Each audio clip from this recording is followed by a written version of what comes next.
He kōna ipurangi tēnei nā te reo irirangi o Aotearoa. Voice of Tangaroa is a collaboration between New Zealand Geographic and RNZ. Reporting for this series is public interest journalism funded through New Zealand On Air.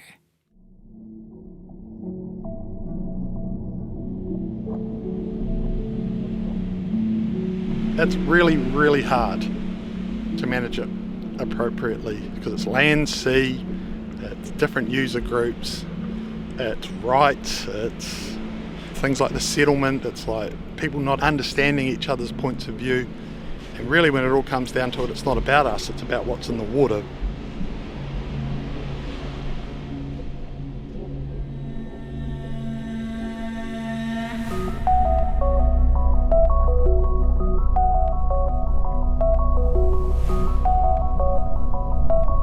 Kia ora anō, welcome back to Voice of Tangaroa.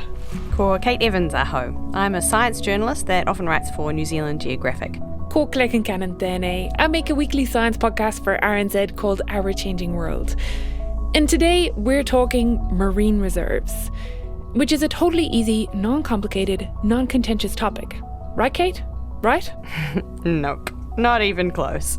There are a lot of different opinions, traditions, economic conflicts, and feelings that are brought to the surface when you mention marine reserves. New Zealand once led the world in marine protection, and despite the fact that we signed up to an international goal to protect 30% of our vast ocean areas by 2030, we currently protect less than 0.5%. And any new proposals tend to face major pushback that delays the process for years, even decades. 8 years on from its inception, the long-contested Kermadec Ocean Sanctuary is now dead in the water. I wanted to investigate how marine protection in Aotearoa became so politically fraught, and whether there's a way to better work together to help our ocean ecosystems.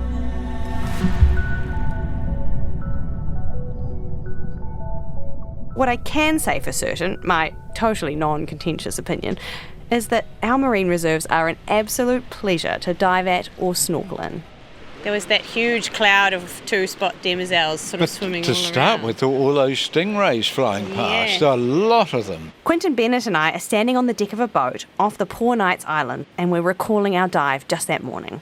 Yeah, I love seeing how they were like in 3 dimensions. There was one cruising right over our heads, and then there was another one just below us in different directions. Some sunning themselves, sleeping in little breaks in the kelp. Yeah.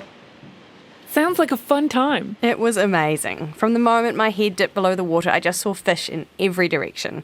This place is teeming with diversity and life. Parori and snapper, shimmering blue and pink mau-mau, elegant black angelfish, an abundant kelp forest, and a stripy fish hiding in the weeds providing a cleaning service to other fish. It's my first time diving here. Not so for Quentin, who has heaps of stories. Wade Doak and I had an incident where we saw this enormous great shark. Not sure whether it was just what we call a mega marco, really big female marco, or whether it was a great white. We'd already seen a bronze whaler on that dive, but bronze whaler sharks are coming back in, which is good. And people say, oh, how can you dive with sharks? And I always say to them, when you've seen a shark, you'll realise how beautiful they are. In actual fact, they're very shy. And it's very hard to photograph sharks to get close enough to them because they're frightened of us, very wisely. Wade Doak, like Quentin himself, was one of the early pioneers of diving in Aotearoa. Quentin's in his early 80s now, but he started diving as a teenager, and he first dived at the Poor Knights in the 1960s. It was different back then, he says. More sharks, bigger kingfish, larger schools of trevally, and you could easily find hapuka and bluefish. Sometimes on dives they would come across new species no one had even seen before. You could also fish there. We would often just catch a pink mau-mau or a trevally and fillet it and eat it with bread and butter. We'd bring bread and butter with us and eat that, and perhaps even have a little bit of wine with it. The Poor Knights was given some protection in 1981 and full protection as a marine reserve in 1998. But it wasn't the first.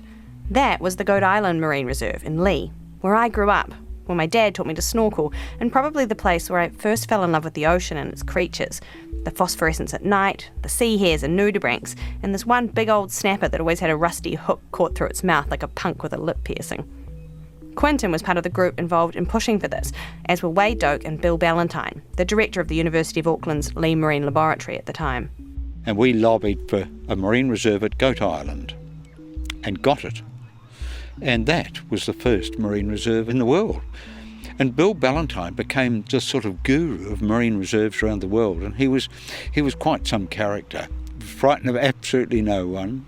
He was an Englishman, and he made his mark worldwide. And I feel a little bit ashamed in that we're New Zealanders now trailing. We started this and we're trailing, but we need to be having more marine reserves. The government of the day wasn't really interested and had the temerity to say there was no such legislation. This is Bill Ballantyne speaking to former RNZ presenter Dean Williams in 2007. And that annoyed us, so we went public on the issue and demanded that some legislation be created. This led to the Marine Reserves Act in 1971 and to the establishment of the first no-take marine reserve at Goat Island in 1975, 5 square kilometres from Cape Rodney to Okakari Point. The man who lived at the farmhouse up there, Roddy Matheson, he was the key man in stiffening my spine when practically everybody was deserting on the issue of could you fish off the rocks. I went to see Roddy, who'd lived here all his life, and he was never one for a quick answer, so he rolled a cigarette and discussed his grandchildren and the growth of grass. And finally, as I got up to go, he said, "Used to be very different round here. I'd like my grandchildren to see what it was like." And that was enough. I went away and kept going until they finally gave in. So we got a reserve that was no take, no disturbance. And that was a very new idea. Now we have 44 fully no-take marine reserves scattered around our ocean territory, which might sound like a lot, but most of them are very small.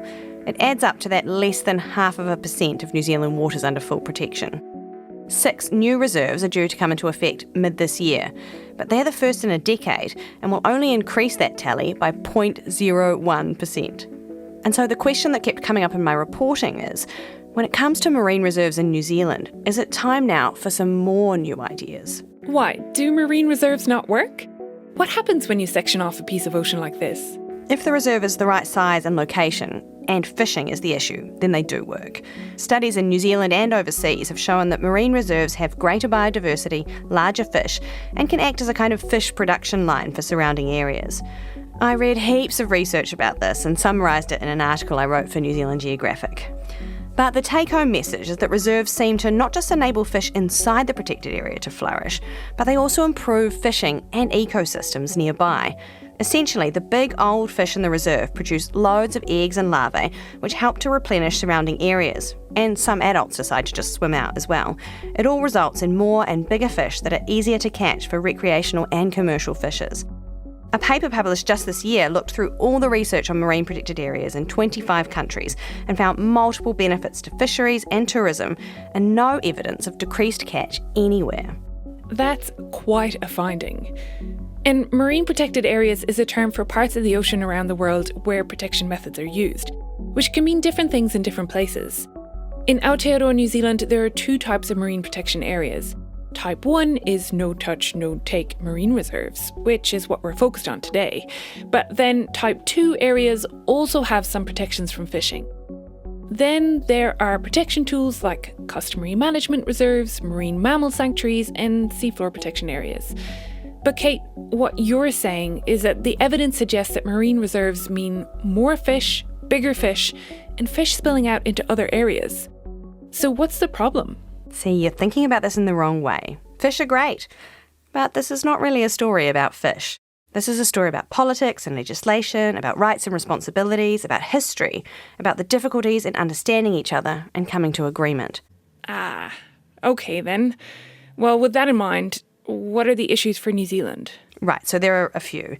First, whenever marine reserves get proposed, there's always pushback from the commercial and recreational fishing lobbies. People want to be able to fish in the places they've always fished. Gotcha. People's livelihoods, their businesses, how they put kai on the table. That patch moana close to them is important for how they live. Yeah, there's probably an element of not in my backyard too. The second thing is, the Marine Reserves Act was designed to serve what Bill Ballantyne and co were looking for, a small area of the sea to be set aside to use for scientific study, or to preserve a place because of significant biodiversity or beauty. It's not really designed for what some people hope they can do now, which is more in the fisheries management side of things, protect larger areas of the ocean to allow a space for ecosystem regeneration and for fish stocks to recuperate. Plus, the Marine Reserves Act was written up in 1971, and it doesn't mention the Treaty of Waitangi once. That does sound like a problem. Yeah, Article 2 of the treaty actually guarantees Māori full, exclusive and undisturbed possession of their fisheries. But in 1986, the introduction of the quota management system explicitly removed any recognition of Māori customary and commercial rights to fishing, from the exclusive right to everything to absolutely nothing. So after a 6-year battle, the 1992 Māori Fisheries Settlement was the attempt to fix this huge breach of the treaty. Māori received $150 million to buy half of Sealord and the ability to manage their own customary fisheries. And crucially, iwi received 10% of all the existing quota and the right to 20% of any new fish species brought into the quota management system. Just explain this to me, Kate. The quota is how much fish you can catch, right? Yeah, it's the right to harvest fish for sale, a right that you can trade and also lease. It's how our commercial fisheries are managed. There's an annual limit to how much of each species of fish can be caught. Some of this is set aside for recreational and customary fishing. The rest is the total allowable commercial catch, which is divided up among the quota owners. So the more quota you have, the more fish you can catch. So this settlement gave back some of the rights to catch fish to Māori. But in return, Māori gave up their right to any further fisheries claims. So when you create a marine reserve under the 1971 Marine Reserves Act, a no-touch, no-take, in perpetuity reserve, you essentially trample on these hard-won Māori rights with regards to the ocean. It compromises the fisheries settlement for our tribe, for our iwi, if we are locked out of it. This is Brendan Flack. Ko Hikaroro te mauka, ko Waikawaiti te awa, ko Puketeraki te marae, ko Kaitaru heke heke te hapu, ko te tai o arai te uru te moana. My name is Brendan Flack and I live at a place called Puketeraki. Brendan is a tangata tiaki for Puketeraki marae in Otago, and he explained to me his thoughts around what you lose when you lock people out of fishing a patch of the ocean forever. I mean, there'd be a lot of opinions on it, but to me it's about mātauranga, and if you lock up anything or you don't have access to it, you lose the mātauranga. And I think that particularly, for a lot of Māori in the south anyway, we're trying to find some of that lost stuff we had been excluded from. And so, you lock up a fishery and there's no opportunity to have that mata, to actually experience it. For the hauora of the people, for the health of the people, their mauri ora, it's really important to be able to do something that your ancestors did. So you can't do that when the fishery's not healthy either. And so there is a time for restoration and then a time for use. Yeah, I guess it's just walking that tightrope and getting it right, but not locking it up for eternity, because eventually this, potentially these protected areas might be the only areas that are actually, abundant. So, that sort of, to me, that it's important that there has to be some opportunity to be able to use that. Is there also an idea of decisions that we make now affecting our great-grandchildren who aren't here yet and don't have a chance to have a say? Yeah, exactly. That is super important, and for our fisheries group, our taiapiri, it's about us and our children after us. So it's crucial. It doesn't mean necessarily that you have to sacrifice everything this generation, but you certainly need to make sure that that resource, if you want to call it that, is maintained for those generations to follow. Not on our watch. We don't want to see the fisheries and the environment plunge into despair. We want to make it better for those that follow us. Brendan is also the chair of the East Otago Taiapiri, a customary protection area that stretches 22 kilometres along the Otago coast. It doesn't extend far out to sea, about 1.5 kilometres at its widest point. We're actually looking at it now from a headland high above the waves. Ah, that's just up the road from me. I'm in Ōtepoti, Dunedin, and Puketaraki Marae is by the beautiful coastal village of Karatani. It's one of the hapu of the Ngaitahu or Kaitahu iwi, the principal iwi of Te Waipounamu. And a taiapari is one of these protection tools, right? Yeah, a taiapari allows all types of fishing but has bylaws and regulations that have been recommended by the local community, not just Māori, and then approved by the Minister of Oceans and Fisheries. For example, right now in the East Otago taiapari there are bans on set netting and taking paua and kelp, and bag limits on finfish and shellfish. There's another type of customary protection area called a mātaitai, which allows customary and recreational but not commercial fishing. Again, bylaws are suggested by local tangata tiaki based on what they can see happening on the ground. Further up the coast, I catch up with University of Otago marine science professor Chris Hepburn at the Mauraki Mātaitai. He's been involved in some of the surveying that's informed the local management of the area, including a current rahui, or closure, on collecting paua in some parts. We did 7 days of diving on this thing with a big team, and we counted and measured paua at these different sites at different depths. We probably measured perhaps 3,000 or 5,000 paua and found that the size in this area are very small. They're under the legal size limit. And so that empowered the tangatiaki to make a bylaw and close the area to allow the fishery to restore. For a time, Chris was a member of the South East Marine Protection Forum. It was established in 2014 with the task of providing recommendations on a network of marine protected areas for the southeast of the South Island, an area where none currently exist. Chris was there to represent marine sciences. We were trying to capture all of the different habitat types, soft sediment, deep reef, shallow reef, different components, so we get a representative picture of this area. That was the primary goal. And then after we identified some of the areas that probably gave us the most from a biodiversity perspective of a range, because we were really trying to get integrated places that included different habitat types and were large, and that was the first goal. So we went and proposed some different things. There were some ideas around, say the Nuggets, which was a previous marine reserve process. Shag Point, which is just the coast, Matakaia was another one that was suggested. Are these ones that are not in the final proposal now? No, they're not. And the reasons for that is the community didn't want them. But the key thing is where you put it. Really good design is so important. If you don't design a marine reserve well, you're not going to get any benefits. If fishing isn't the main stressor in your system, a marine reserve won't do anything. So that's something people, let's have a marine reserve here. Well, there's a massive plume of sediment coming out right into this bay and no one's actually fishing that area. Well, go put your efforts somewhere else where fishing is an issue and there'll be some benefits around that stuff. So many, many benefits, and we talked when I was involved with this for hours and hours and hours, and we got thousands of submissions in supporting marine reserves and others opposing it. But in the end, we've seen the values. In the south, we don't have them. And those models that come from the north, we want to understand what closing a fishery here long-term means. Are there going to be the same benefits? His experience on the forum highlights some of the difficulties of juggling competing interests. For example, commercial fishers. What they might say is, well, that particular spot is an area where we can catch this size crayfish for this market at this time of the year. So therefore, when you do that, you take away 30% of our fishery. So that's sort of the other side of it. We could talk about this till the cows come home, but that would be their point of view, and it's logical. It's not illogical. And personally, I'd say, well, based on the marine reserves we have, I don't think it's a major issue. But if we went around the corner and took to a commercial fisher, he might want to hit me. I'm not sure how popular I am here, but that's the thing. As a community member involved in that forum, they're not our marine reserves. Because I wouldn't have chosen that. I'd have a bloody big marine reserve off Shag Point. It'd be great. There'd be a beautiful place for a marine reserve. Long Point down in the Catlins.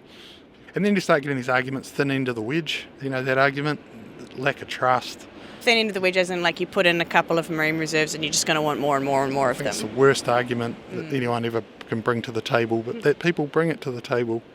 We don't trust you. The forum couldn't come to an agreement. It delivered 2 different proposals to the Ministers of Conservation and Fisheries in 2018. After 3 years of work, weeks of tough debate and crunching through a record 2,800 submissions, no one could say the South East Marine Protection Forum did not try hard. Yet in the end, nearly everyone is unhappy. The ministers say they'll consider the report carefully and consult the public again before any decisions are made. And in October 2023, the Minister of Conservation announced 6 new marine reserves for the area, encompassing close to 400 square kilometres, which represents 0.2% of our territorial sea and 0.01% of our exclusive economic zone. We have responded to the calls of 30 years of advocacy for marine protection, 10 years of important work that's gone in from the community. It's part of a global treaty to safeguard 30% of the oceans by 2030, but just getting here has been an agonising journey. They are due to be surveyed and confirmed soon. DOC says the process should be completed by mid-2024. And they'll cover a range of habitats. The marine reserves that have been proposed are very diverse and they're quite large. One's on a canyon, there's one near the mouth of the Waitaki River, there's one just south of us here that's a kelp forest ecosystem. There's one that's on the beaches around Dunedin. They're very different and they're going to have very different benefits. Probably one of the jewel in the crown of these reserves that are coming in is the Green Island Reserve, because I've dived that site a lot. I can see over the last 20 years the depletion that's occurred, and I can see massive benefits for that. Kaitahu are on board, but for them it's not the perfect solution. We came together on this process because we thought it would work. It did work, and our commitment was to follow that through and to have these reserves introduced. We won't do that again under the current legislation. That was Upoko customary leader Edward Ellison on the day of the announcement. And Brendan Flack agrees. I guess my biggest concern would be that we don't do anything, and then when it's gone we think, gee, I wish we had been able to, and so I guess time will tell on that one, won't it? Yeah.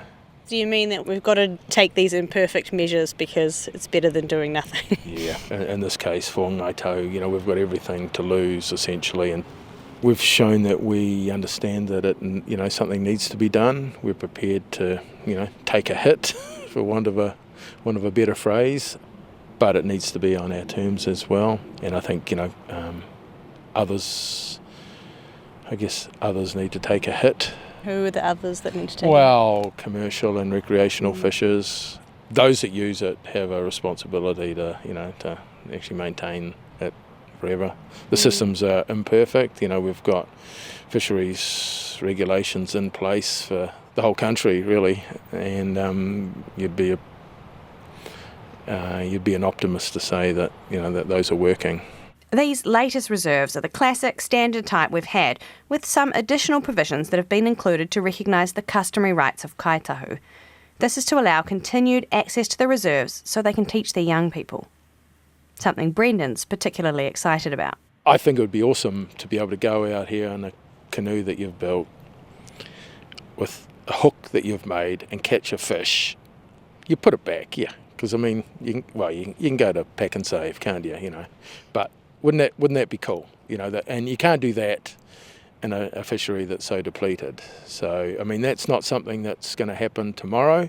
It's not going to happen in my generation, but it may be that it's something that our mokos can access in the future. Because I'm concerned that the only information they'll have around fishing is in books and old podcasts or stories, interviews. And then archiving our taonga. Yeah, but if they could actually go out and exercise that and do what their ancestors did, that would be a win for this area anyway. You need your kaitiaki, you need your young people to be able to access those fisheries or whatever it is, those resources, those mahinga kai, and then it'll have importance to them and they'll actually fight for its health. And kaitahu will be closely involved in managing the reserves in partnership with DOC. And I think there's a place for that conservation but also there's a place for people in there as well. You know, it doesn't necessarily have to be extractive. It can be having opportunity to assess the effectiveness of a closed area. So the people who, as I say, are most affected by whatever decisions, they're actually actively involved in the restoration. It's no different to the riparian planting that we do on the land. You know, it's a natural connection to the ocean, and you know, there's plenty of really neat things that you can do to understand the marine environment better. And I think as marine protection evolves and we look at generational review and all that, it doesn't necessarily close a fishery forever, but that's legislation that's beyond what I can speak to.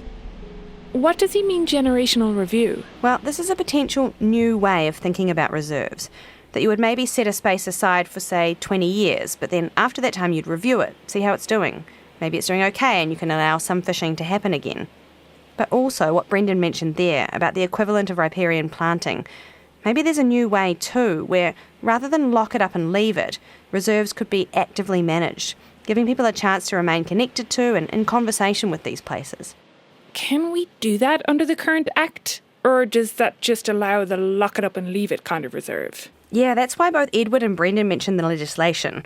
Really, that 1970s Act just isn't fit for purpose anymore. We need a new, overarching Marine Protection Act that considers Te Tiriti o Waitangi and Māori rights, but that also reflects the new reality that we're in. Some areas of our ocean might need active restoration, to remove invasive seaweeds, for instance, address kinnibarrens, maybe replenish with baby paua grown in hatcheries, rather than just lock up and leave. In the meantime, people are trying to do workarounds. That was the idea with a proposed bespoke act to create a 620,000 square kilometre marine protected area around the Kermadec Islands. That would have represented 15% of our ocean, a great start towards meeting those international goals. I hope that one day the Kermadecs will be an ocean sanctuary so that long after we are all gone, it remains pristine and untouched. But mid-last year, iwi organisations voted against supporting it. And Oceans and Fisheries Minister Shane Jones has just announced the bill will be withdrawn and it definitely won't go ahead. We're not going to have the Kermadecs commandeered by a whole lot of test tube watching white coat scientists. There's also a Hauraki Gulf Marine Protection Bill in the works, another bespoke piece of legislation. It's in response to the continued, well-documented decline of the state of the Gulf. The ecosystem is facing multiple threats, such as overfishing, excessive sediment and nutrient runoff, and catastrophic climate changes. Seabirds are starving, mussels are drowning in mud, and tropical sea urchins are moving into the area. It outlines 19 new marine protection areas within the Gulf. 2 are extensions to existing marine reserves, 12 are high protection areas, which will allow certain kinds of Māori customary fishing, and 5 are sea floor protection areas designed to stop bottom trawling and other bottom impacting gears. Public submissions on it closed last November, and for transparency, the publisher of New Zealand Geographic actually submitted in support of this bill. It's not yet clear whether it's going to make it through Parliament. So yeah, it might not be easy. But this is something we really need to figure out how to talk to each other about and find a way to solve. We've got a long way to go, but at least we're trying. I'm positive about many things. I'm perhaps quite worried about, climate change and warming oceans, but, we just need to work hard and manage our fisheries, our marine environment better.